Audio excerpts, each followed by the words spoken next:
Hello, everybody, and thank you for tuning in to the Liberty Report. Daniel McAdams is with me today. Daniel, nice to see you. Good morning, Dr. Paul. There's a hot case going on out in Kentucky right now. It's caught the attention of the entire country. It has to do with a clerk who will not issue licenses for gay marriages, and she's in a lot of trouble, and she claims it's her religious belief that she should not do this. And now it looks like she's in prison by a federal judge for an indefinite period of time because the law doesn't, explicitly say what the penalty is, and she didn't have her day in court. This sounds a little bit outrageous. As important as the issue may be, this penalty seems to be the issue itself, or should be the issue itself. How can a judge do this? And they haven't really concentrated a whole lot on the extremism of our federal judicial system. Well, they said that putting her in prison for contempt is not a punitive matter. It's simply a matter of coercion. You will stay in prison until you do what we say you should. It almost sounds like something out of an authoritarian or totalitarian system. That sounds like it's cruel and unusual punishment, and it sounds like a bit of torture. I think many people would feel like if they're put in a cell, in a cage, never knowing what the future will bring, that would be torturous. That could be pretty bad. No, it's not pulling out your fingernails, but it can be pretty devastating. But the whole issue here is, this whole idea of the court deciding on the states how they should run their licensing for marriage. And it's all stemmed from that, and with their infinite wisdom, they've decided that they will instruct in minute detail exactly what people can do at the state level. So I happen to see that as a major problem right there.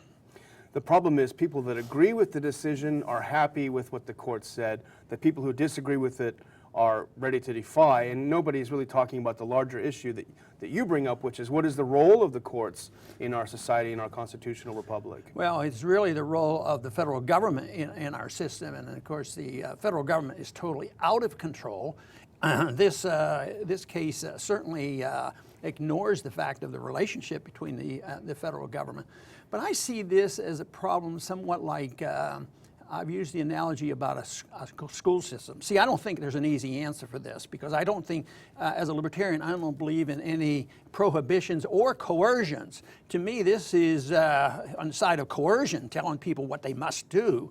But if there was an absolute prohibition against the association of gay people, that would be very, very bad too. Mm. So to me, it's somewhat like, how do you solve the problem of a school district that has to decide what kind of books to read? And once you get the government involved in deciding what kind of books you can read, I mean, there's going to be a lot of different opinions. How are you going to satisfy everybody? How are you going to satisfy the socialists and the free market people in teaching economics? So I think once government gets involved, it's a can of worms what they really open.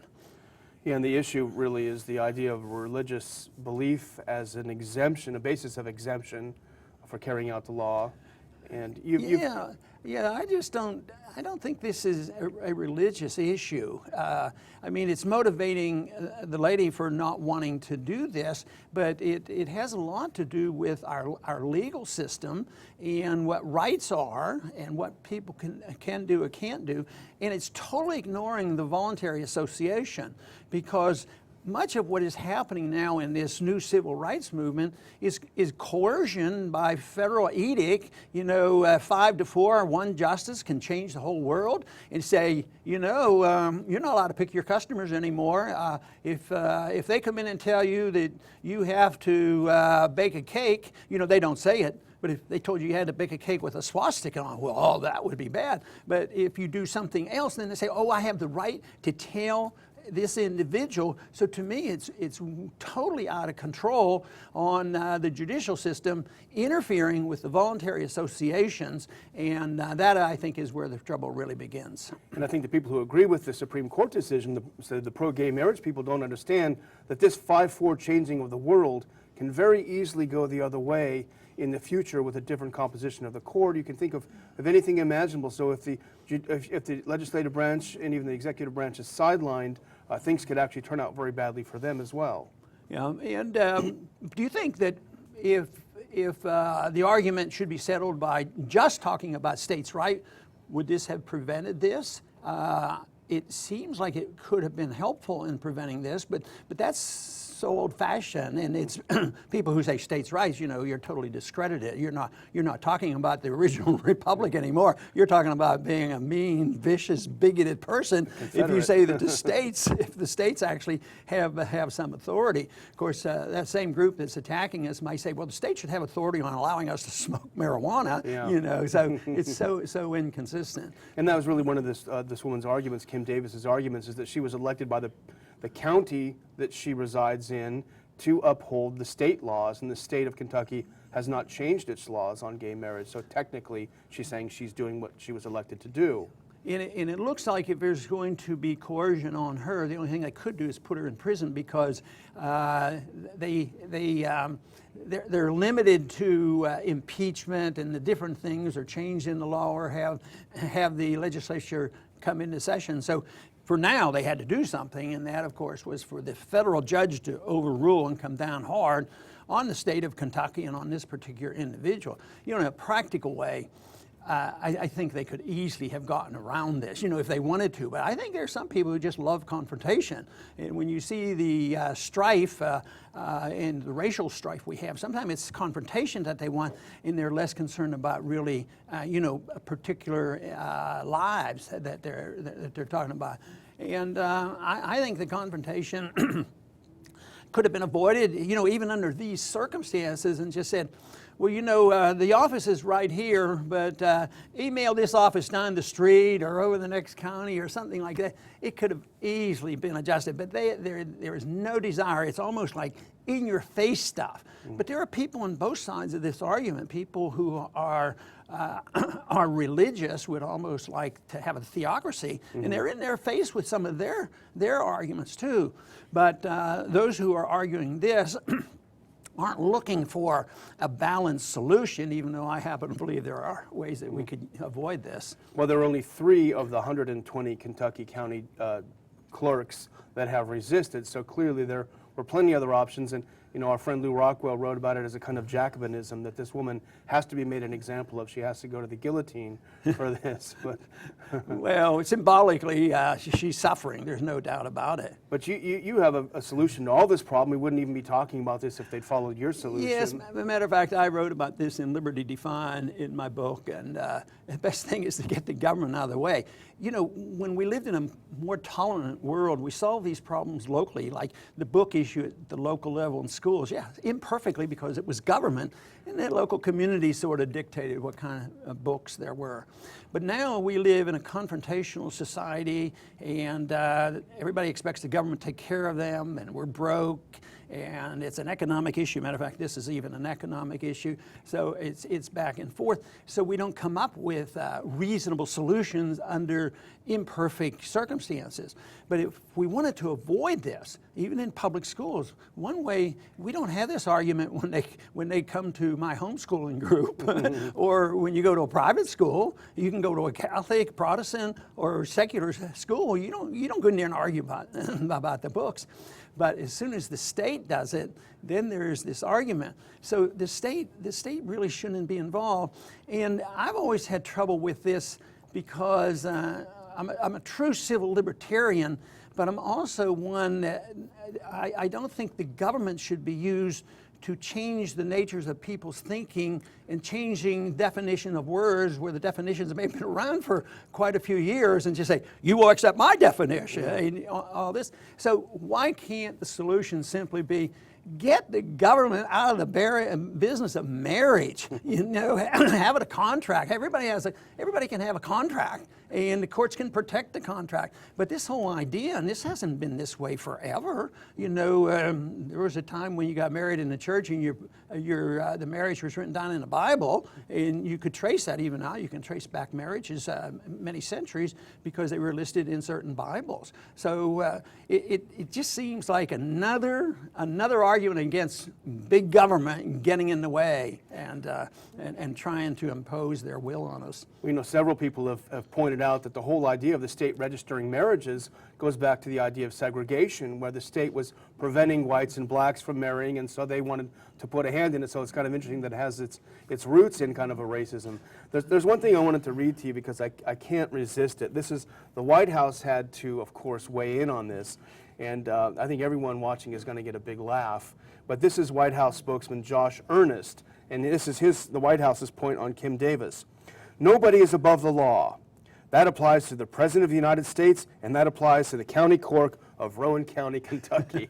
So we're thinking about Hillary, and we're thinking about all of these mishandling of documents and things, and illegal wars. Yeah, well, you know, most people, libertarians, even believe there should be a type of rule of law. Some don't, but the rule of law doesn't mean you accept all the bad laws. I mean, this would be sort of, if you take that position, you love the British, you love living under the tyranny of the king, and you should never fight the bad laws and the tea tax and all these other things, just accept it and roll over. But there is a time when people have to stand up. And you know, the judge also said something which was rather disgusting. I'm sure our friend Judge Napolitano would have a pretty strong answer for this. The judge mocked this whole idea about natural law, you know, that there might be a superior law about the rights of life and liberty, and that isn't given to us by government, that's given to us by a higher law. And he said natural law is very, very dangerous. He says that would endanger our whole judicial system if they had to follow, you know, morality in law. But I think it's an example of where we're going. I think we're going to see more of this kind of things. Yeah. So I want to thank everybody for tuning in today, and hopefully we come to our senses. I don't imagine my solution of getting the government out of marriage will come soon. But there are some other options even under these circumstances. You say, well, if there's a voluntary association, what if there are benefits from the government? How do you get them if you don't say you're married, because married couple get these benefits? And I think this is a concern for some who are pushing for this legislation. Well, first thing is there shouldn't be the benefits, but we're not going to be able to deal with that. Those benefits are going to be around for a long time. But the other thing is if you really were sincere in doing this and you wanted to protect, one thing the Constitution should help us with the Fifth Amendment is voluntary contracts and property. That would solve a lot of our problems. But if you have the government imposing their will on us like this, I do not see how we can solve this problem whatever. And that is really the big problem that we have today. So I think the will that the people have should be that we should resist bad laws. If it's civil disobedience, you do it at risk. But 90% of everything I saw, maybe more, that I saw in Washington, all the laws and all the court rulings had nothing to do with the Constitution other than a violation of the Constitution. So we should resist laws and we should point it out. And I don't think if we narrow this down and say this is part of religious freedom and it's our First Amendment right, I think that's way too narrow. It's freedom that we have to legalize, and legalizing freedom of choice, and I always talk a lot about in a free society for it to work, you have to have a lot of tolerance. So if people might use their freedom in a different way, and they may offend you in their sexual habits or their other kind of habits, gambling habits or whatever, but you have to be tolerant about this. But the free society and liberty solve these problems. It's the opposite, and since we've gone in the extreme opposite, and we have way too many laws. I mean, just think of all the do-gooders who have been passing these drug laws. Just recently, somebody in prison was sentenced for 20 years for marijuana. He finally gets out after 20 years. I keep thinking, who are the people, what should happen to the people who preach these laws and pass these laws and put people in prison under these vile circumstances?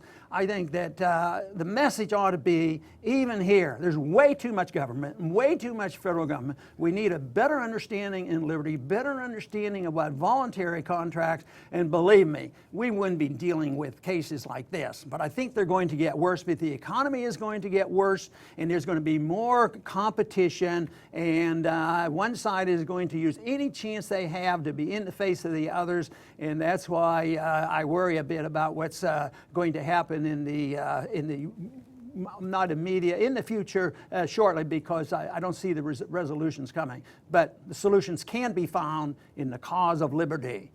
Make no doubt about it, that is the side that I am on.